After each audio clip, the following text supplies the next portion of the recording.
গরমকাল তো দোরগোড়ায় চলেই এলো। এখন তো ঠান্ডা খেয়ে গলা বসানোর পালা। আর এই গরমের মধ্যেই আমার মেয়ের ফেভারিট কোল্ড কফি। তো চলুন আজকে বানিয়ে নিচ্ছি কোল্ড কফি। কোল্ড কফি বানানোর জন্য নিয়ে নিচ্ছি একটি mixing jar, coffee, Hershey syrup আর ক্যাডবেরি পাউডার। এটা অপশনাল।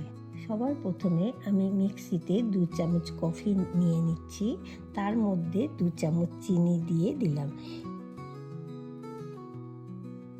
এবার ফুটিয়ে রাখা দুধ ঢেলে দিচ্ছি আর কিছু বরফের টুকরো দিয়ে দিলাম।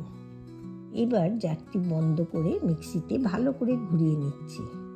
যত বেশি মিক্স হবে ততই ভালো, ওপরে ফেনা ফেনা মতন পাবে আর ঘন হবে, যেটা কোল্ড কফির জন্য খুবই ভালো।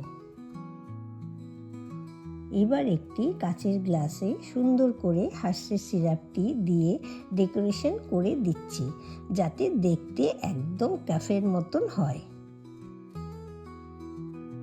এরপর কফিটি ঢেলে ওপর দিয়ে ক্যাডবেরি চকলেটের গুঁড়োটি ছড়িয়ে 2 আইস কিউব দিয়ে নিলেই রেডি ঠান্ডা ঠান্ডা কোল্ড কফি।